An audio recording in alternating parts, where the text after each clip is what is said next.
Hello friends, welcome to జ్ఞాపకాస్ kitchen.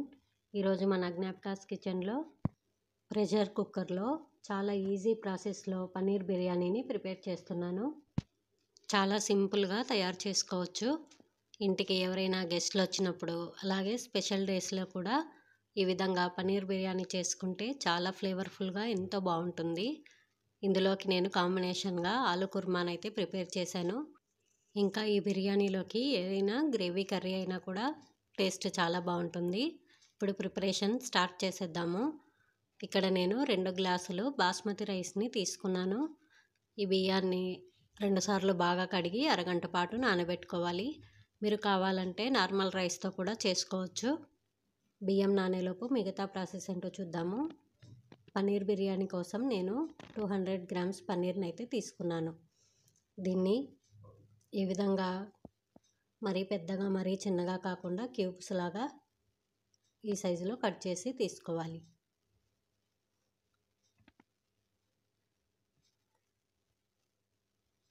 ఇలా cut చేసుకున్న పన్నీర్ ముక్కల్ని ఒక బౌల్లోకి తీసుకొని అందులో 1/2 స్పూను ఉప్పు, 1 స్పూన్ కారం, 1/2 స్పూను పసుపు, 1 స్పూను అల్లం వెల్లుల్లి పేస్ట్, అలాగే నేను ఇక్కడ బిర్యానీ మసాలా పౌడర్ని తీసుకున్నాను. మీరు కావాలంటే ఈ పౌడర్ లేకపోతే ఈ ప్లేస్లో 1/2 స్పూను ధనియాల పొడి, 1/2 స్పూను జీలకర్ర పొడినైనా వేసుకోవచ్చు. అలాగే 1 స్పూను గరం మసాలా పొడి, అరచెక్క నిమ్మరసం పిండుకొని ఇందులోనే 2 టేబుల్ స్పూన్లు పెరుగు వేసుకొని 1 స్పూను ఆయిల్ కూడా వేసి ఈ మసాలా అంతా పన్నీర్ ముక్కలకి బాగా పట్టేలాగా కలుపుకోవాలి. ఈ విధంగా చేయడం వలన మనకి మసాలా పన్నీర్ లోపలి వరకు వెళ్ళి తినేటప్పుడు టేస్ట్ చాలా బాగుంటుంది. ఇలా కలుపుకున్న తర్వాత మూత పెట్టేసి దీన్ని కూడా అరగంట పాటు పక్కన పెట్టుకుందాము. అరగంట తర్వాత ఇప్పుడు ప్రెషర్ కుక్కర్లోకి 2 టేబుల్ స్పూన్లు ఆయిల్ వేసుకొని 2 మీడియం సైజు ఉల్లిపాయలని ఇలా పొడవుగా ముక్కలుగా కట్ చేసుకొని వీటిని గోల్డెన్ బ్రౌన్ వచ్చేంత వరకు ఫ్రై చేసుకోవాలి.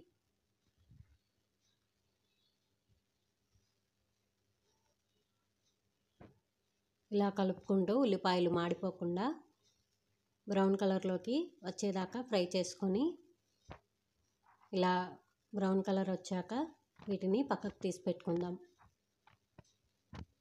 ఇప్పుడు ఇదే ఆయిల్లో 1 స్పూను నెయ్యి వేసుకొని ఇక్కడ చూపిస్తున్న మసాలా దినుసులన్నీ వేసుకోవాలి. 1 బిర్యానీ ఆకు, 2 ఇంచులు దాల్చిన చెక్క, 2 లవంగాలు, 2 యాలకులు, 1 అనాస పువ్వు, కొద్దిగా షాయి జీరా అన్నీ కూడా వేసుకొని 1 నిమిషం పాటు వేయించుకున్న తర్వాత ఇప్పుడు మనము కలిపి పెట్టుకున్న పన్నీర్ మసాలాని వేసుకోవాలి.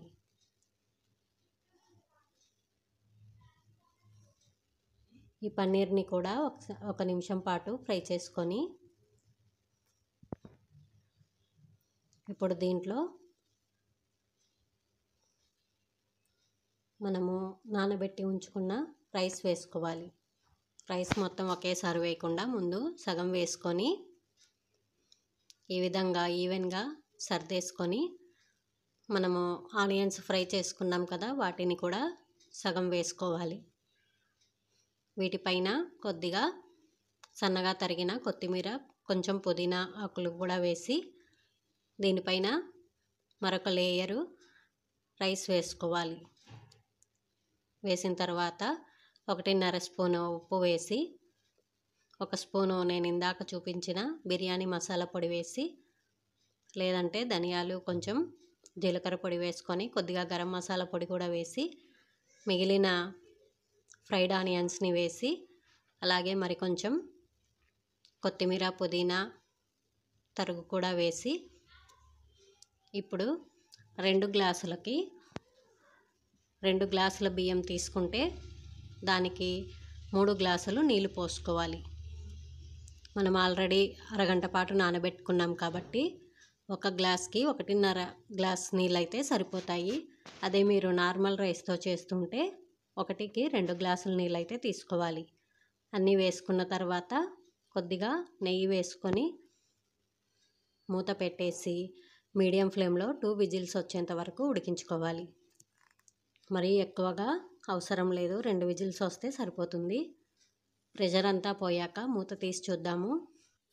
మంచి ఫ్లేవర్తో గుమగుమలాడే పన్నీర్ బిర్యానీ రెడీ అయిపోతుంది. దీన్ని అంతా ఒకేసారి కదపకుండా 1 నిమిషం చల్లారిన తర్వాత అడుగు నుంచి ఈ విధంగా రైస్ నలిగిపోకుండా కలుపుకోవాలి. ఈ విధంగా చేసుకుంటే అచ్చం మనకి బయట రెస్టారెంట్లో తినే పన్నీర్ బిర్యానీ లాంటి టేస్ట్తో ఎంతో బాగుంటుంది. రైస్ మరీ మెత్తగా ఉడికిపోతే అంత టేస్ట్ అనిపించదు, కాబట్టి మరీ ఎక్కువ విజిల్స్ పెట్టి ఉడికించకూడదు. వాటర్ కూడా బాస్మతి రైస్ అయితే 1కి 1.5 గ్లాస్ నీళ్ళు, అలాగే నార్మల్ రైస్ అయితే 1కి 2 గ్లాసుల నీళ్ళు అయితే కరెక్ట్గా సరిపోతుంది. ఈ వీడియో మీకు నచ్చితే తప్పకుండా లైక్ చేసి షేర్ చేసి మరెన్నో టేస్టీ రెసిపీస్ కోసం ఛానల్ని సబ్స్క్రైబ్ చేసుకోండి.